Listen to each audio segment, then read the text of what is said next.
It must suck to know that Jay-Z is most likely paying for all of this to be done to you. It's a term in the legal field that you could indict a ham sandwich. But the Southern District of New York has a 98.2 conviction rate. It must suck to know that Jay-Z is most likely paying for all of this to be done to you. And I seen big contract, and it was talking about, well, you get 250,000, you know, for signing. You're going to get another 250,000 if thing go gold. Then you're going to get this much, and you're going to get that much. It must suck to know that Jay-Z is most likely pay for all of this to be done to you. It's a term in the legal field that you could indict a ham sandwich, but the Southern District of New York has a 98.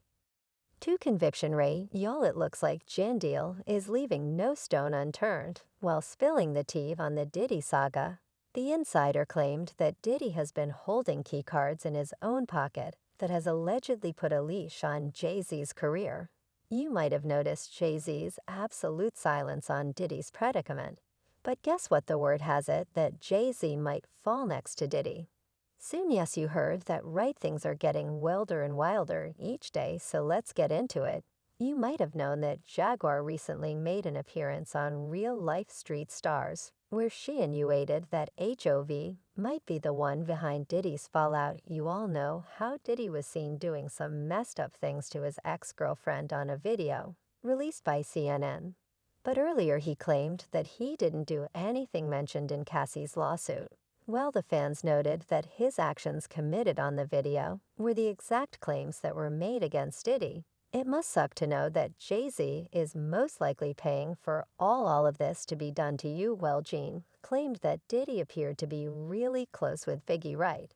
Until his untimely passing, he claimed that Diddy and Biggie were not even close on a personal level. However, Diddy was obsessed with portraying their fake relationship on camera. Gene explained that Biggie and Diddy were always photographed together while they were working. You see, Diddy and Biggie were never caught hanging out with each other outside work commitments. The former bodyguard explained that the duo actually played their part for the camera, and that Biggie was allegedly trying to get out of Diddy's label before he passed away. You see, Gene explained that he saw Biggie's new contract with his own eyes.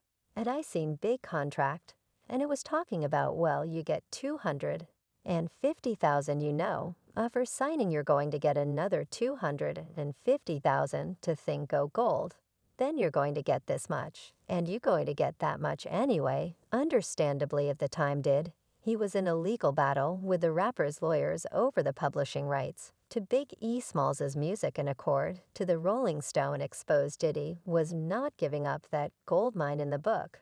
The big payback, the history of the business of hip-hop, he said. I will never give it up until I am dead. And my bones are crushed into powder. Another 90s hip-hop photographer, Monique Bunn, spilled the tea to Rolling Stone, saying Biggie was absolutely about to leave Puff.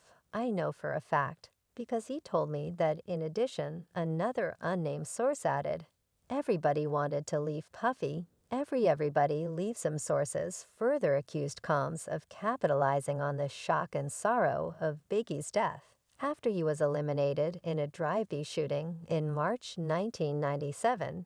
It was reported that the Bad Boy for Life star denied the leave request for Leji Brookshire Arista, and Bad Boy's former publicity director, who was traveling with the rapper the day before his death instead.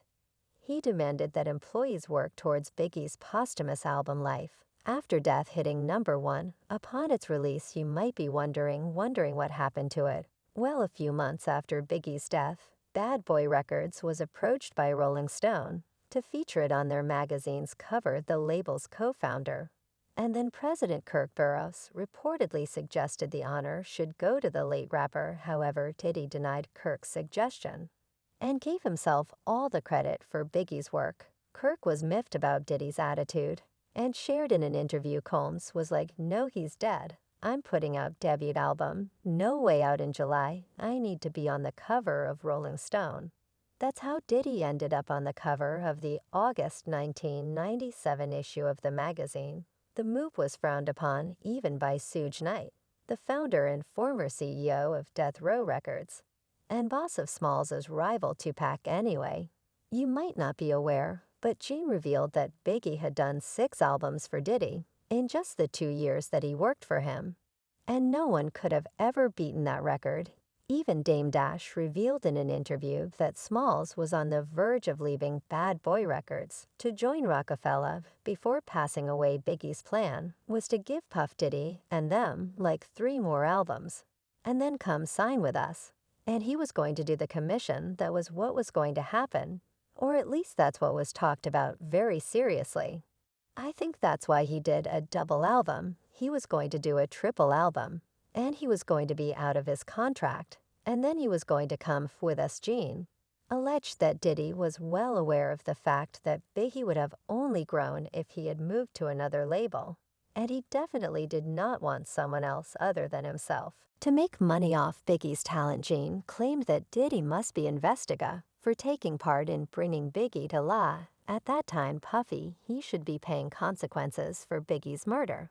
I think that lining that kid up there out there, yeah, he should be paying some consequences for it. Gandil explained that Diddy did not stop slandering. You all remember how Diddy used to claim that he and Biggie used to do a powder in their free time during an interview with Joe and JayZ. Well, Gene debunked that claims, explaining that Biggie did not want to be in a vulnerable position with Diddy, as he did not trust him enough. You see, Gene explained that Biggie was aware that Diddy was making millions off of his albums, and that he was the real reason Biggie wanted to change labels. Big was leaving the label. Big wanted his marketing back. Big wanted his publishing back. So he found out as being an artist. The money is in the publishing. Now Jen did not shy away, actually spilling the stats on the way Bad Boy actually robbed his artist. Gene explained that right off the bat, they claimed the first half of the cut before paying any dues to the faculty working behind the scenes,